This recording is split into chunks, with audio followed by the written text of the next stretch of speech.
Видях усмивката, която грееше ярко, както слънце през лято. Усещам непознато, погледа пръсначно, пак усещам се ярко. Спокоен съм по принципно, правим ме животно и дори да знам, че ще завърши самотно. Съм готов да ме прекърши отново и отново, нека после ме даде на лешояди като мърши. Въпреки това ще я оставя да свърши. Тя е урагана, който разрушава къщи и слънце, и дъжди. Въздуха необходим за дробовете мръсни, горещите страсти, които се усещат даже в шибаните кости. Не искаме гости, време насаме, само аз ти, само аз ти. Нежните ласки, тихи думи за качки. Знаех, че е тя още след първото здрасти. Не сме като другите, не сме удовлюбени, няма нищо за чудене, дори понякога мразим се. Гърбовете пазим ги, докато точим ножовете и ги забиваме често, по-отделно не можеме. Наричам те курва след поредния скандал. Летят чини и чаши ме наричаш провал.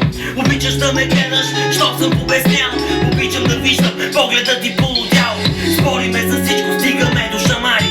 Трагично или не, ние сме го изправи. А може би са прави и наистина сме луди, но имаме нещо, което искат всички други. А сега е време да прегърнем реалността. Всичко беше прекрасно, а само